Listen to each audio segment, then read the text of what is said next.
Okay, welcome to the Javier Mendez Show, actually now known as the Gordo and the Flaco. Basically, Javier's looking very thin. It's a compliment. He gets the joke. But how have you been? Happy New Year, Jav. Did you? I saw the spectacular fireworks. How did you like the show? Um, well, for the good 6 minutes it went off, it was pretty amazing. What amazes me is how many people flock just for 6 minutes of fireworks. It was incredible. I literally around the Dubai Mall area there was 1.3 million people. Wow. And I was overlooking it over my apartment. So Habib got me a beautiful apartment right overlooking the fireworks and the Burj Khalifa. So it was amazing for me. But what amazes me more than the show is the patience people have for waiting for. It's like going in that ride, in the roller coaster ride. That takes you like 4 or 5 hours. I'm exaggerating, but it takes you a long time to get there, only for a 30-second ride. That's kind of what I felt like. It was like all that for that. It's like, as spectacular as it was, I don't think I'd be going to any of those shows. So the next New Year's, I will be in bed again early. I won't be really be caring to go watch it. I mean, unless it's like this again, if I'm in this kind of apartment, of course you'll watch it. It'd be fun, but it's not that enjoyable if you're gonna spend that amount of time just for a 10-minute deal. That's basically what it was, a 10-minute deal. And I've seen like literally over 1 million people down there on the streets, in sidewalk, sitting on sidewalks, waiting for this thing to come on for like literally 6 hours, bro. 6 hours. Wow. Crazy. 6 hours for 6 minutes. Yeah. Yeah. Wow. Yeah. I would never do that. No way. That's No. like there used to be a fireworks show that they had when I used to live in Fremont and around the lake, and it was pretty big. But getting out of there would take you 3.5 hours to get your car out from the cars that were just parked all around the area. Everybody in their cars at the same time. It was horrible trying to get home. Tough Yeah, life. basically they blocked off at 4 o'clock, 4 p.m. They blocked everything off, so you couldn't get in or out. You'd have to park your car far away enough and then walk in. Otherwise, there's no way you were gonna get to leave or park. No way. So I've got some interesting stuff to talk about today, or questions to ask you.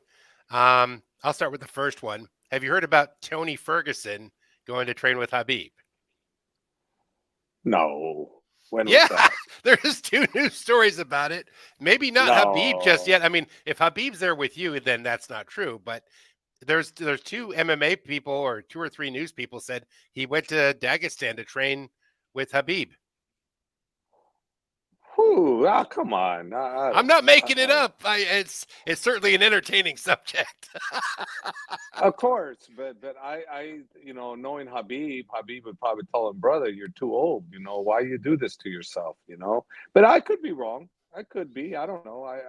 But why wouldn't Habib contact me and let me know? Habib's coming here to tomorrow because he's getting an award from the vice president of UAE. The king of base, not the king, but the ruler of Dubai. He's given Habib an award to on the 10th.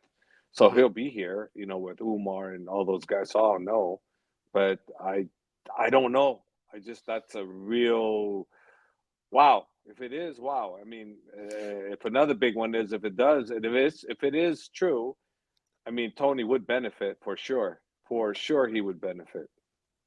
I think it's wild because if it's true, if it's not true, there's a million. Like, the first reason you said was the first thing I thought about. Like, well, Habib was saying, "Hey, man, you're too old. Stop taking the hits. Retire while you still get all your faculties together. Haven't you seen the guys that went too far down the road and what happened to them? They look like they have, pugilistica, dementia, dementia pugilistica, and other issues for going past their prime when the body's not hard enough to take the shock.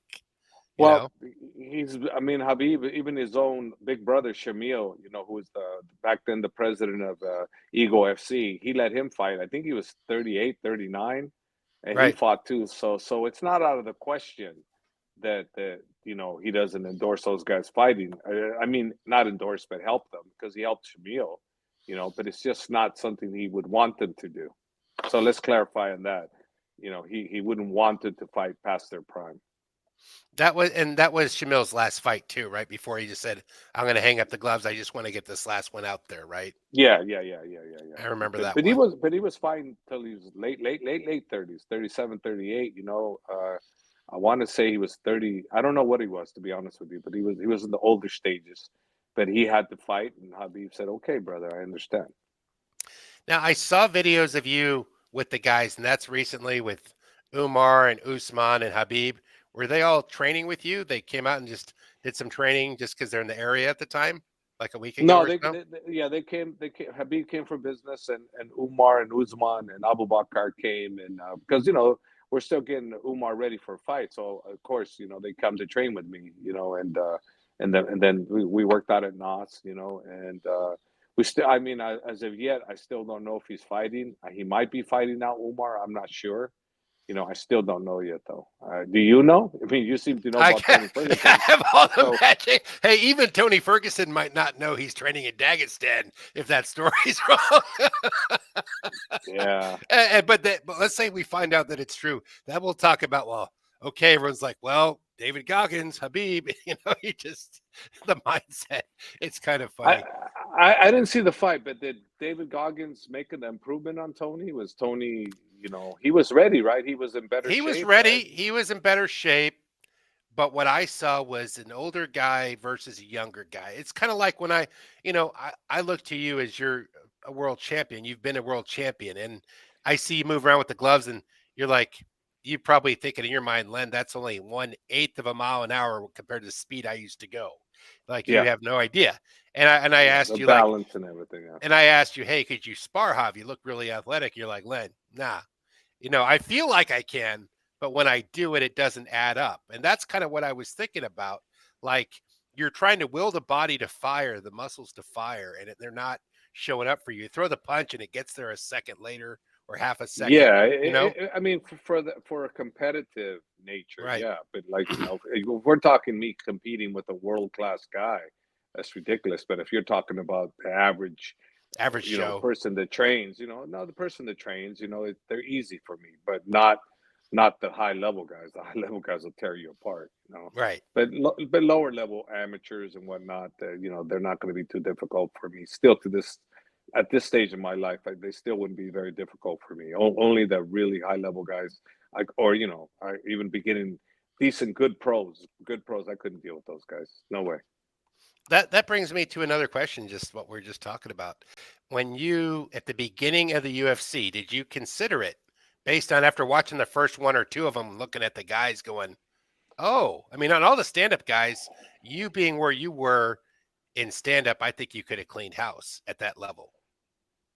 I disagreed. I Yeah. thought, after I watched the first one with Hoist Gracie, I came back to that old saying, if you're not practicing what they're doing, don't think you can do it, and I learned that when I lost my first kickboxing match where I just boxed. All I did was box with pro boxers, and I was really good, and all of a sudden I go in against a kickboxer and he beat me because he was the kickboxer and I was a boxer trying to box a kickboxer. The range is different. The elements of the kick coming are different. You're not throwing your kick. I didn't throw one kick in my whole training. So when I had to kick, it was very difficult. So I knew from there that don't think you can do something you haven't tried. It's a whole different ball game. It's whole different ball game. It's not the same. Not the same at all. So I knew that. So I didn't have any illusions of going in there. All I did have is at the beginning, like everybody else, oh, they're not really fighting the top level guys. Well, I don't think it would have mattered if they were fighting the top level guys. They were still going to clean house. Gracie Jiu Jitsu is where it really was at as a singular art. That's the bottom line, and they proved it. And now, you know, now it's not about Gracie Jiu Jitsu as much as it is in integrating Gracie Jiu Jitsu into all styles. To be successful, you need to integrate it. If you don't, I just, I don't see it being as effective without jujitsu. Jujitsu needs to be the number one thing you need to know to be surviving in a cage fight. In a real life street fight, it's extremely important also. Yeah, I mean, if a grappler takes you to the ground, you have no weapons. you're at their mercy. You're done. Be a Yeah. wrestler, a judo guy, a jiu-jitsu guy, a sambo guy. On the ground, give it up. You've lost the fight. You might have that one punch, but he wasn't going to wait around and try it out, I guess. Whoever that It's person athlete. was. It's athlete for athlete. I think Sambo comes in a very comparable, to qualify with those guys. But then again, if we're talking just pure stylists, I seem to think jujitsu is the number one thing to learn. But Sambo's right there too. When you learn Sambo with judo and everything, come by the combination. Those are. I mean, that's something I guess you can discuss at a later point when you see these people compete. But as it is, I just say jujitsu because jujitsu is what started all this.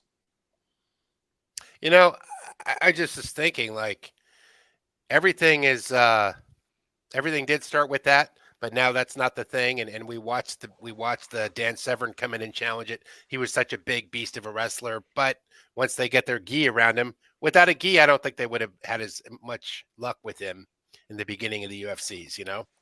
Yeah, I don't well, I don't think so. at the end of when Dan Severn started learning jujitsu, it'd been very difficult to deal with him because of his pedigree and wrestling and understanding jujitsu. That's where you get into problems.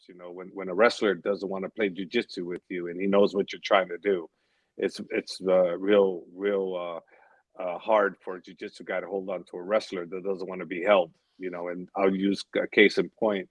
When I used to see Marcus Buchecha come in, train with us, and he'd go with Cain Velasquez, and Cain's engaging with him, and Cain is like, trying to defend after defend after defend. Cain did no attacking, all defending. And when I watched DC go with him, it's like DC would get up like nothing. And then I said, DC, how come you don't want to engage with him on the ground? He goes, man, I ain't gonna go with that dude. I can't even deal with him, so I'm not gonna let him submit me. But so DC would get up. It wouldn't be that difficult for DC to get up.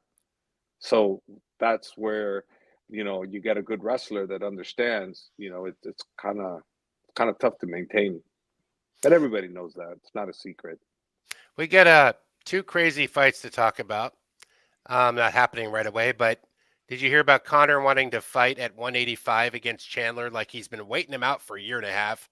A lot of video clips of him looking like he's half kind of like crazy, or at least the videos aren't flattering to Connor. He either looks like he's partying or Yeah, something. people are probably making it look like that. But Could the be. thing of it is, if he's fighting at 185, that's fairly heavy compared to what he's gone 170.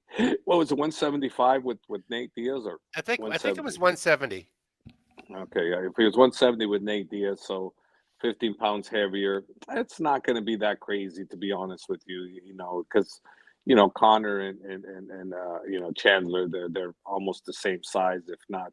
Connor might be slightly bigger, so I don't see that as a big deal. It's just two athletes going at it that people want to see. So whether it be 155, 170, 185, to 250. be honest, who cares? Who cares? You're going Right. to see two guys that are entertaining. You're going to see them fight. And you're going to want to see who wins and et cetera, et cetera. But it should be an exciting fight. I don't think Wade has any issue with that at all. I don't think Connor is going to be worried about the weight. I think he's just going to stay natural and train. So he's probably around 190, 195, I would imagine, if he's talking about 185. So I would think he's 5 to 10 pounds over.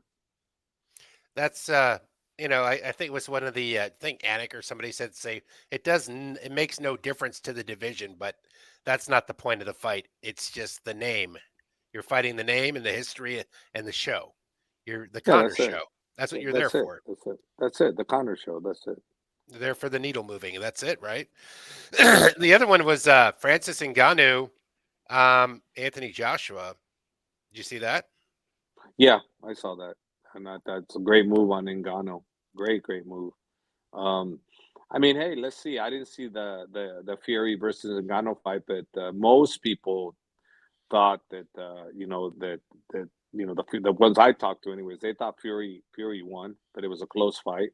Yeah. But some people did think that Ngannou won. But at the end of the day, Ngannou did win because he became much more popular, much more respected, and everybody now expects him to. He potentially could knock out Joshua. So nobody is discounting Ngannou out now. Never in boxing ever, because now he's fighting the elite of the elite.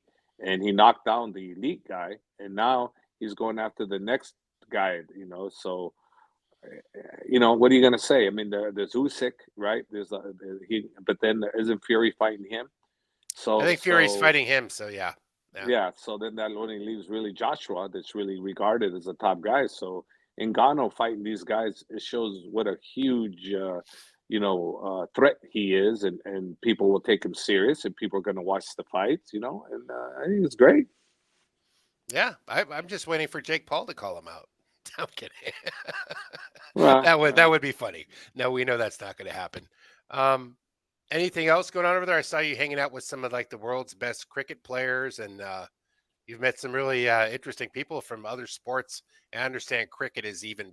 I think it was the other videographer guy that told me that it was bigger over there than even MMA. Cricket is so huge in the oh Middle East yeah, area. no, it's way bigger. Are you kidding me? MMA is nothing compared to cricket. Cricket is like American football is in the USA. Hmm. That's what cricket is. So nothing beats cricket in India and Pakistan. Nothing. Those are the biggest sports. Period. And those guys that you see me take the pictures with, those are some of the biggest. I think the one guy's the biggest star. Yeah. If I'm not mistaken, I could be mistaken on that, but he's definitely huge, huge star. Everybody says, "Do you even know who you're taking a picture with?" No, it's just a great guy. We're having great talks and stuff. That's it. I know the younger guy. He was a phenom. They said that he got in a car wreck, and he had to reconstruct his knee, so he's rehabbing everything. But they're expecting big things from him. But what surprised me about cricket is the ball gets pitched at about 100 miles an hour, and it has to hit the ground first. Yeah. And I'm like, holy crap! That's why you see them wearing the mask, right? Because that thing going at 100 miles an hour, that was smash your face. Right. And they showed me a video of a guy who did get caught, and man, it wasn't pretty, man. That's not something you want to get hit by. Not at all. It's amazing to me. I didn't know they were that fast. It was Will Harris. Yeah, he was the one that was telling us because he would move to Dubai. I guess he's still out. Is he? You still run into him here now and then out there? No, I haven't. I haven't seen him in a while. I guess he's still here, but I haven't talked to him or I haven't seen him. We haven't been in touch at all since the fight. So I mean, Will is if he is here, we haven't been in touch. You've been busy anyway. So how long till you come back to the States? I'm not sure. It all depends on when Umar gets the call. So that's why I'm saying if Umar's fighting, then I know when I'm coming. You're waiting for Yeah, me to know. I'm sorry. yeah, I'm sorry. I have no, no New Year's news for you, sir. I wish I yeah. did. So I'm still here then.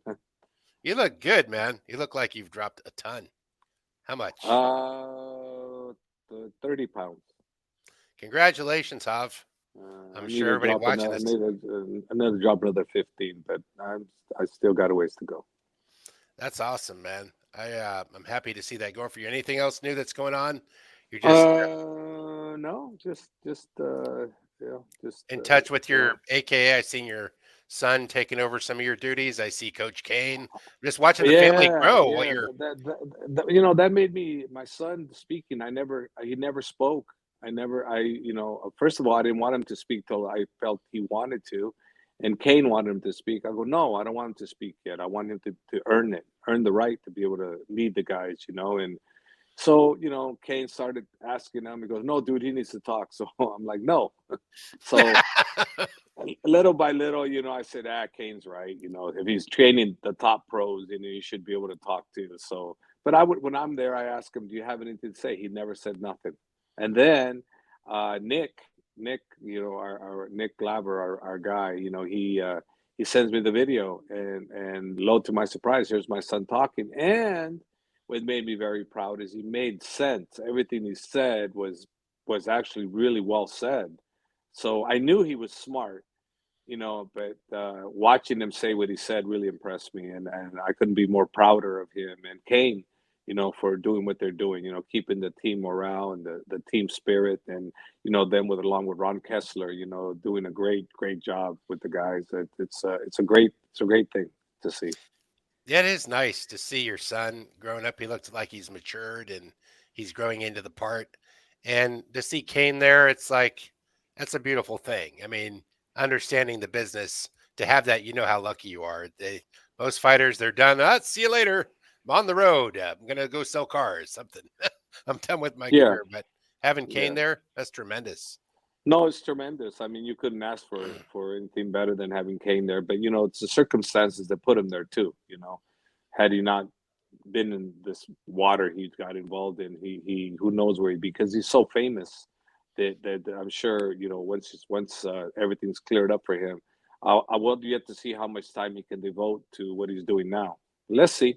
Let's see. I mean, I, one way I, or another, AK survives no matter what. We will continue to thrive and we will continue to produce, like we always have. I think once you find the what you find as a coach, what makes you love it, and you know this more than anybody in the sport, pretty much. You find something there, and as a former athlete, it gives you some of that back to see the other guy using it, and Kane may find that. I think that's still a possibility. That's my guess. I see the beauty in all these talks we've been doing for so many years. I see DC when he does it. I seen Habib when he does the speeches. I see Kane. Now I'm seeing my son. So I'm seeing everybody. Abu Bakr, Islam. All my guys that have been exposed to it. They're all. I've developed something I'm so proud of, that it's catching on. It's catching on. A lot of people understanding. After practice is better than before practice. That's true. Well, I had to learn like what the most important parts are when I was working there filming, trying to see what I could catch on the video camera. You're like, stop, do over here, get the good stuff because you've been around the sport forever. Teach me what the good stuff was. So now I'm more privy to that. But that's awesome having you on here, Hav. We could talk about Duplessis versus Sean. That's kind of When is building that? up. That's not the next UFC, but the one after. Oh, Uh, okay. We'll the one discuss that at a I think later point. Ankalaev is going to be fighting Johnny Walker in the next UFC because that fight went sideways, like it was a foul or something. So disqualification. Yeah, it was Winner no because loser. the doctor asked him, "Does he know where he's at?" He said the desert, and of course he technically was correct. It is the desert. He Correct. just didn't I don't say. know what street He we're didn't. on. Yeah, he didn't say Abu Dhabi, and the doctor, being inexperienced, just stopped the fight. So I mean that's all it was. It was the guy was being funny, but the doctor didn't take it as that. He took it as he doesn't know what he's doing. But the actuality was the doctor didn't know what he was doing. He was the inexperienced one, not the fighter. Well, based on the way that fight started, it looked like Ankalaev was going to take it from what I saw. You know, based Yeah, and in and those and, and frames, yeah, in those and we'll frames. see. We'll see what happens. Fights are different from one to another, but in all likelihood, that's more likely what's going to happen. But we'll see. You never know. Johnny Walker can come out. He's known for it. So let's see what he can do. Anything's Now, possible. well, you saw the fight in the stands. It kind of looked WWE staged, where Sean jumped on Duplessis or what? Did you see that at the UFC? Yeah, what the thing is, it wasn't planned, but it doesn't look like it was planned, but it was definitely something that Strickland thought could happen. So therefore, he warned, what do you call it, to his family, Gilbert Burns and his family, that hey, if I give you the signal, move over because I'm coming. So, that was a bad move on the UFC part for putting those guys too close together. That was bad on them. But the actual fight, was it planned? To be honest with you, I don't think so. Because the reason why I don't think so is because if that shit's planned, okay, and somebody really gets seriously hurt, and it was known that it was planned, guess who's getting sued big time? Right. So no, I would say the UFC did not plan that. I would say it was a mistake that they probably won't ever do again, and that's all. That's 100% what I believe. It was a mistake. It was not planned, because if that thing was planned, you're in trouble. Like, it's not like WWE, right, where they plan that, because this is not real. This is real life. Yeah. So the UFC is not going to be known for staging real life fights. No way. They're not planning this stuff. They're not stupid. They're a great organization. They do their job. They are number one for a reason, and they're not gonna, do something stupid to destroy everything they built so far. No way, not gonna happen. Uh, totally agree with you, Hav. We'll get into that fight our next episode. Don't want to like put it all out here and have, hey, what's going on? Remember the fight we talked about last week? So Yeah, exactly. Well, happy New Year, All right. everybody, and All more right. coming soon.